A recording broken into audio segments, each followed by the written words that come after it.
memulai peradaban dari masjid.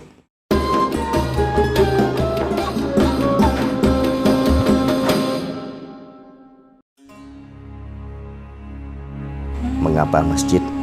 Karena masjid adalah startup peradaban warisan Rasulullah.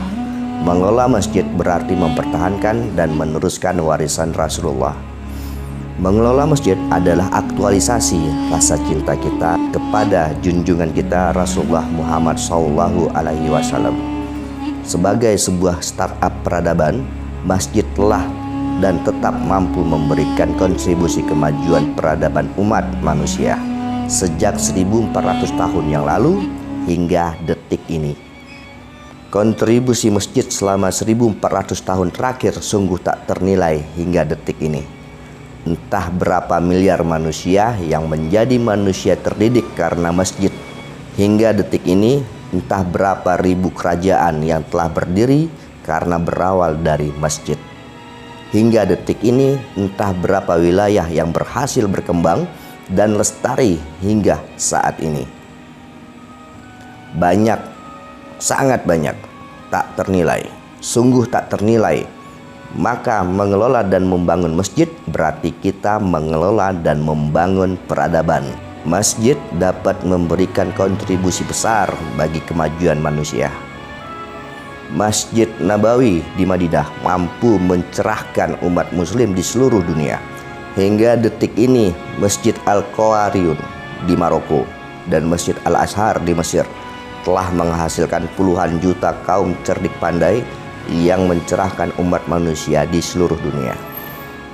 Masjid Demak, Masjid Lawean Solo, dan Masjid Kota Gede Jogja telah melahirkan tatanan peradaban baru di tanah Jawa.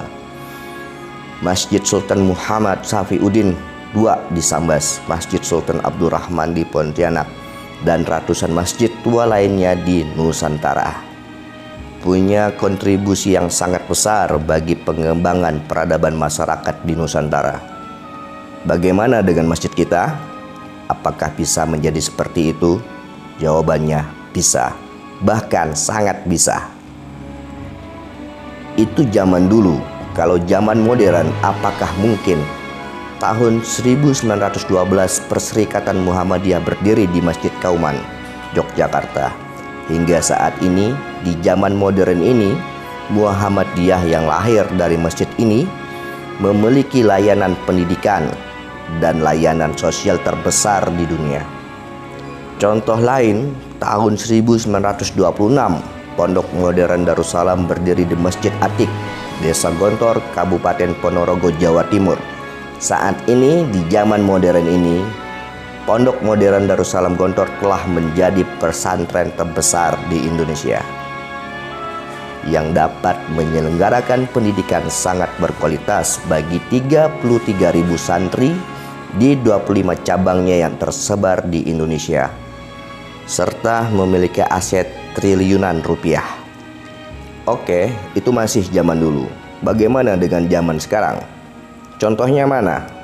Contohnya adalah Masjid Kapal Munjalan pada tahun 2012 telah didirikan di Kabupaten Kuburaya, Provinsi Kalimantan Barat.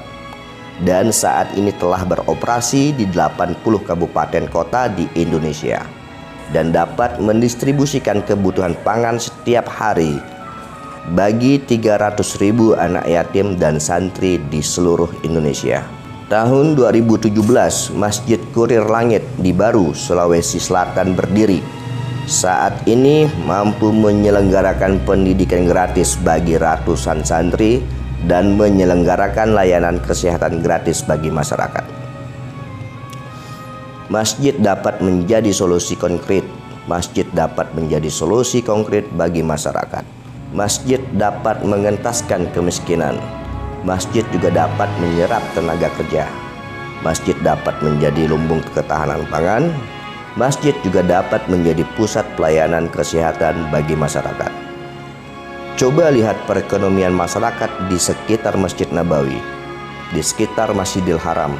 Coba perkirakan berapa pekerja yang dapat terserap dan berapa pula pekerjaan yang muncul akibat makmurnya masjid. Banyak sekali.